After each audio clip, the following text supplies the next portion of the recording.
નામ વિરોલ ભવાનીસિંહ વિજયમાં શાળા નામ લાય છે બેસકો લાખણી તાલુકો લાખણી જિલ્લો વાવથરા। આ વખતના ગણિત વિજ્ઞાન પર્યાવરણ પ્રદર્શન ત્રણ કક્ષાનો જે મોવડી ખાતે ઉજાડ્યો છે, જેની અંદર મારો વિભાગ નંબર 5 જેનો વિષય જળ સંચાલન અને વ્યવસ્થાપન, જેની અંદર અમારી કુટીર નામ રોડ રસ્તાની ઇમારતોમાં બોરવેલ દ્વારા પાણીનો સંગ્રહ અને તેનો સદુપયોગ। તો સૌ પ્રથમ તમે જળની વાત કરો તો જળ એ ખૂબ જ મહત્વનું તત્વ છે, તેના વગર આપણું જીવન શક્ય નથી। તો જળ મેળવવાના મુખ્ય સ્ત્રોતો વરસાદ, પછી કૂવો, સરોવર, સમુદ્ર, આ બધી જગ્યાથી અને આપણે આના સિવાય જમીનમાંથી પણ આપણે જળ ઉત્પન્ન કરી શકીએ। અને અમુક આપણે અંદર અમે અમુક એવા ટોપિક બનાવીએ છીએ કે જેના અંદરથી આપણે જળ ઉત્પન્ન કરી શકીએ, જે આપણે ઉપયોગ કરીને જે આપણે અલગ અલગ જે સંસાધનોના અંદર આપણે ઉપયોગ કરવો તો તે કરી શકીએ। જળ એક એવી વસ્તુ છે કે જે બધી જ જગ્યાએ આપણે એનો ઉપયોગ કરી શકીએ, જેવી રીતે કે સરકારી કચેરીઓ હોય, ઉદ્યોગો હોય, ખેતી હોય, એ બધી જગ્યાએ જળ આપણને ઉપયોગ થતું હોય છે। અને જળના કારણે જળના માટે જે મુખ્ય સ્ત્રોત વરસાદના કારણે કઈ સમસ્યા થતી હોય, એક તો અનાવૃષ્ટિ, પછી એક મધ્ય હોય અને એક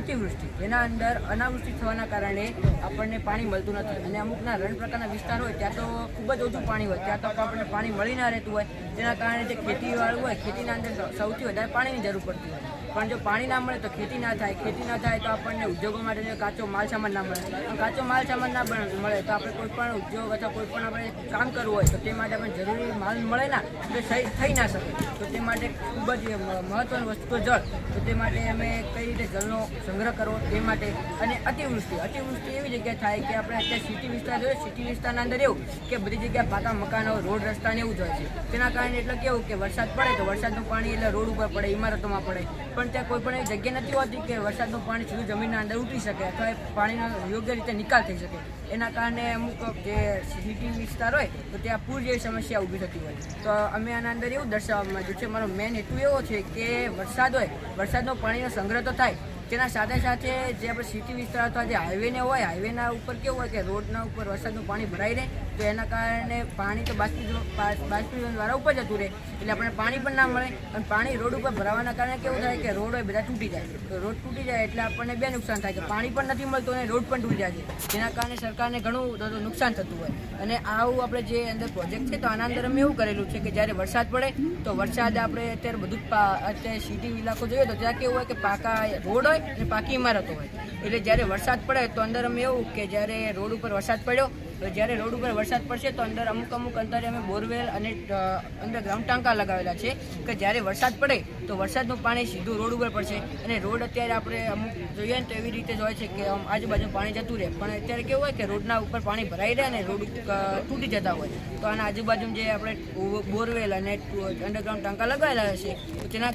દ્વારા જે પાણી ઉપર પડશે તો તે બોરવેલ અને ટ્યુબવેલ દ્વારા જમીન અંદર ઉતરી જશે, બોરવેલ દ્વારા પાણી જમીન અંદર ઉતરશે, એટલે અત્યારે જે પાણી જમીન અંદર ઊંડા જાય છે તે ઉપર આવશે અને જે ભૂગર્ભ ટાંકુઓ છે તેના અંદર સંગ્રહ થશે તો આપણે મોટર દ્વારા કોઈ પણ અન્ય પ્રવૃત્તિ કરવા ઉપયોગ કરી શકશું। અને તેના સિવાય આપણે અંડરગ્રાઉન્ડ ટાંકો અને બોરવેલ દ્વારા આપણે જે તળાવ હોય તળાવના અંદર પણ તે પાણીનો આપણે ઉપયોગ કરી શકીએ। તેના સિવાય અંદર સિટીના ઇમારતો, તો આપણે સિટીના અંદર એવું જ નહીં કે એકલા રોડ જ હોય, ઇમારતો પણ હોય છે। અત્યારે આપણે જોઈએ ને તો ઇમારતોનું પાણી તો આપણને નિકાલ કરવા માટે પાઇપ આપેલી જ હોય છે, પણ એ કેવું કરે કે જે બાજુમાં જમીન અથવા રોડ હોય તો ત્યાં ખાલી ખુલ્લી એમને મૂકી દેતા હોય, તો જે પાણી વારંવાર રોડ ઉપર અથવા જે જગ્યા પડતું હોય તો તે પડવાના કારણે રોડનું પણ નુકસાન થતું હોય। અને તેના સિવાય ડાયરેક્ટ ગટરમાં નાખી દે તો તે પાણી ક્યાંક ગટરમાં બગડી જતું હોય છે, તે આપણને મળી શકતું નથી। તો આના અંદર એ આપણે ભૂગર્ભ ટાંકાના અંદર સિટીવાળા જે ઘર હોય તે પાણીનો આપણે સંગ્રહ કરી શકીએ છીએ। તેના સિવાય તે પાણીનો સિટીના જે ટાંકાના અંદર સંગ્રહ કર્યો હોય તે મોટર દ્વારા આપણે તળાવમાં અથવા કોઈ પણ આપણે ઘર ઉપયોગમાં આપણે ઉપયોગ કરી શકીએ છીએ। પછી તેના સિવાય રણની વાત કરીએ તો રણ પ્રકારના પ્રદેશોના અંદર કેવું હોય, વરસાદ તો પડતો હોય પણ વરસાદનું પાણી માટી ઉપર અથવા જે હાઈવે ઉપર પડતું હોય તો તે માટી અંદર પાણી જમીન અંદર નથી જવા દઈ શકતી અને તે સૂર્યપ્રકાશના કારણે તે બાષ્પીભવન દ્વારા ઉપર જતું રહેતું હોય છે। તો આના અંદર અમે એમ બતાવવા માંગ્યું કે રણ પ્રકારના વિસ્તારોમાં ઘણા બધા મોટા હાઈવે તો હોય જ છે, તો આના અંદર આ પ્રોજેક્ટ આપણે રણ પ્રકારના વિસ્તારોમાં રાખીએ તો જે વરસાદના કારણે જે રોડ ઉપર વરસાદનું પાણી પડે તો તે વરસાદનું પાણી રોડ ઉપર પડે તો તે આપણે બોરવેલ દ્વારા પાણી જમીનના અંદર ઉતારી શકીએ, તેના કારણે રણ પ્રકારની જમીન હોય તેના અંદર પાણી પણ જમીનમાં ભેગું થાય અને તેના સિવાય આપણે ભૂગર્ભ ટાંકામાં પણ સંગ્રહ કરી શકીએ। તો તેના કારણે જે પાણી હોય તે ત્યાં આજુબાજુના જે પ્રાણીઓ હોય, પક્ષીઓ હોય અથવા જે ખેડૂતો હોય તેમને કોઈ પણ ખેતી કરવા અથવા કોઈ પણ પ્રવૃત્તિ કરવી હોય તો તેના અંદર તે પાણીનો ઉપયોગ કરી શકતા હોય। તો તેના સિવાય અંદર આપણે અમુક તળાવ ને એવું બધું પણ બનાવેલું હોય કે તેના અંદર એ પાણી હોય સીધું તળાવમાં અથવા એમાં પણ સંગ્રહ થતું હોય. હવે આના સિવાય અંદર અમે અલગ બીજી 2 પદ્ધતિનો ઉપયોગ કર્યો છે કે તેના અંદર અમે પાણીનો આપણે સંગ્રહ કરી શકીએ. તો જેના અંદર અમે આ એવી સિસ્ટમ લગાવી છે કે રણ પ્રકારના વિસ્તાર હોય ત્યાં સવારના સમયે ઝાંકળ તો પડતો જ હોય. તો આના અંદર એવું કે જે ઝાંકળ હોય ઝાંકળ આ નેટમાં જામે અને આ નેટના અંદર ઝાંકળના જામશે તેના કારણે અહીંયા થોડું ઠારણ થશે. ઠારણ થઈને પછી બિંદુ સ્વરૂપે આપણને એક ટાંકામાં ભેગું થશે અને તે પાણી આપણે ખેતીના અંદર અથવા પ્રાણીઓના વપરાશ માટે આપણે ઉપયોગ કરી શકશું. પછી તેના સિવાય અંદર અમે આ એક એવું વસ્તુ લગાવ્યું છે કે રણ પ્રકારના વિસ્તાર હોય ત્યાં પાણીમાં આપણે ભૂગર્ભીય જે બોરવેલ દ્વારા પાણી તો આપણે ઉતારવાના છીએ અથવા તેના સિવાય રણ પ્રકારના જમીન હોય તેના અંદર થોડું ઘણું પાણી તો હોય જ. તો તે પાણીને આપણે કઈ રીતે બહાર લાવીને અથવા આપણે ઉપયોગ કરવો હોય તો કઈ રીતે કરી શકીએ. તો તેના માટે મેં આ એક અત્યારે ખાલી ડેમો પૂરતી રીતે ડબ્બા જેવું બનાવેલું છે કે આપણે રણ પ્રકારનો જે જમીન હોય ત્યાં અમુક એવી રીતે મોટા વિસ્તારના અંદર આપણે જે રીતે ગ્રીન હાઉસ બનાવતા હોઈએ તેવી રીતે આનું માળખું બનાવવાનું જેના અંદર આપણે જે બાહ્ય ગરમ ઉર્જા હોય તે ઉર્જાને આપણે પંખા દ્વારા એ જે આપણે માળખું બનાવેલું હોય તેના અંદર મોકલવાની. જેના કારણે જે આ જમીન હોય જમીનના અંદર જે પાણી રહેલું હોય ત્યાં બાષ્પની ઉર્જા દ્વારા ગરમ થાય અને જે બાષ્પની ઉર્જા દ્વારા જે પાણી ગરમ થાય તેના કારણે તે ગરમ થઈને વરાળ સ્વરૂપે બહાર આવે અને તે આપણે જે માળખું બનાવેલું હોય તો માળખુંમાં પાણી જામે અને તે પાણી આપણે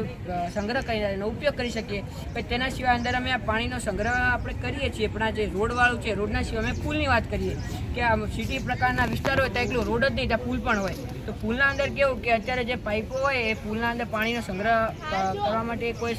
સુવિધા આપતા નથી. પણ જ્યારે વરસાદ પડે તો તે પુલના આજુબાજુમાં આપણે થાંભલા જોઈએ ને તો ત્યાં ખુલ્લી પાઇપો પડી હોય અને તે પાણી એટલે જે વરસાદનું હોય તો જેટલું રોડ ઉપર આવીને જ્યાં ત્યાં વિખરાઈ જતું હોય ત્યાં આપણને પાણી મળતું નથી અને રોડનું પણ નુકસાન કરતું હોય. તો આના અંદર જે પુલ હોય પુલનું જે પાણી વરસાદનું આવે તો તેને આપણે અમુક અંતરે આ જે આપણે આના અંદર કાણા કર્યા એ રીતે આપણે એને પાણીનો સંગ્રહ એક પાઇપ જોડવાની આખી અને તે પાણીને આપણે ટાંકા અથવા ભૂગર્ભ જળના અંદર ઉતારવા માટે એવી આપણે બીજી મેં તમને આવી રીતે વાત કરી કે જળ અંદર ટ્યુબવેલ દ્વારા જમીનના અંદર ઉતારવી અથવા જે ભૂગર્ભ જળના ટાંકું હોય તેના દ્વારા એનો સંગ્રહ કરવો. તો તેવી જ રીતે આ જે પાઇપ આપણે લગાવેલો તે પાઇપો દ્વારા આપણે એને ભૂગર્ભ જળમાં અંદર ઉતારવાનું અથવા જે ટાંકું હોય તેના અંદર સંગ્રહ કરીને આપણે ઉપયોગ કરી શકીએ. અને આ પાણીનો ઉપયોગ કરીને આપણે તેનો ઉપયોગ કઈ રીતે કરવો. જો આપણે ખેતીના અંદર અત્યારે પાણીનો ઉપયોગ કરતા હોય તો કેવું હોય કે પાણી આપણે ખેતરના અંદર વાવીએ આપીએ ને તો પાકને જેટલું જરૂર હોય એટલું જ પાણી પાક લેતો હોય અને બીજું જમીનના અંદર જતું રહેતું હોય અને પોષક તત્વ હોય એ પણ તેના ધોવાઈની અંદર જતા રહેતા હોય. તો અંદર અમે એવી રીતે ખેતીનું માળખું બનાવેલું છે કે ખેતીના અંદર પાણીનો કઈ રીતે ઉપયોગ કરવો જેનાથી હવે પાણી પણ બચી રહે અને આપણે ખેતી પણ સારી રીતે થાય. તો અહીંયા અમે 3 સ્ટેપમાં અમે ખેતી કરેલી છે જેના અંદર પહેલા સ્ટેપમાં ખેતી, બીજા સ્ટેપમાં ખેતી અને ત્રીજા સ્ટેપમાં પાણી રાખેલું છે મોટી ટાંકી. તો જ્યારે આપણે પહેલા સ્ટેપમાં પાણી આપશું પાકને તો પાકને જેટલું પાણી લેવું છે એટલું પાણી લેશે અને જેટલું પાણી પાક જેટલું એને જોતું છે એટલું લેશે અને તેના સિવાય જે વધેલું પાણી છે એ અમે જમીનમાં ઉતરતું જ હતું. તો ત્યાં અમે માળખા અંદર કાના રાખેલા છે કે જ્યારે જેટલું પાણી જોતું હશે એટલું લેશે અને બીજું જ્યારે નીચે આવતું હશે તો એ પાણી બીજા માળખામાં આવશે અને આનું પોષક તત્વોવાળું પાણી પાછું આવશે કારણ કે એના પોષક તત્વો પાણી દ્વારા ધોવાતા હતા અને એ પાણી બીજા ખેતરને મળશે. તો એના એવી ને એવી રીતે આ પાણીનું પાછું ટાંકામાં ભેગું થશે અને તે આપણે પાણી ફરીથી ઉપયોગ કરી શકશું. તે માટે ઓછા પાણીમાં આપણે વધુ ખેતી કરી શકશું. અને આના સિવાય અંદર અમે એક બીજું પર્વત વિસ્તારનું પણ બતાવેલું છે કે આના અંદર જે પર્વતીય વિસ્તાર હોય ત્યાં વરસાદ તો પડતો જ હોય પણ વરસાદ જ્યારે પડતો હોય ત્યાં પર્વતના ઉપર જે પાણી હોય પાણીના અંદર અત્યારે કહેવાય કે ગતિ ઉર્જા હોય કારણ કે જે પાણી પર્વતીય વિસ્તાર ઉપરથી પાણી જ્યારે નીચે આવતું હોય તો તેના અંદર ગતિ તો હોય જ તેનાથી આપણને ગતિ ઉર્જાનું પણ મળી રહે. તો આના અંદર એવું કે અંદર અમે એક પાઇપ લગાવેલી છે જ્યારે પર્વત ઉપરથી જ્યારે નીચે પાણી આવતું હોય પાઇપ લગાવેલી હોય. પાઇપના અંદર આપણે ઘણા બધા એવા પંખા લગાવવાના એટલે જે આપણે જનરેટર લગાવીએ તે રીતે એ લગાવવાનું અને જ્યારે પાણી ઉપરથી નીચે આવતું હોય તો પાણી નીચે આવે તે વખતે એની ગતિ ઉર્જાના કારણે જે જનરેટર એ ભમશે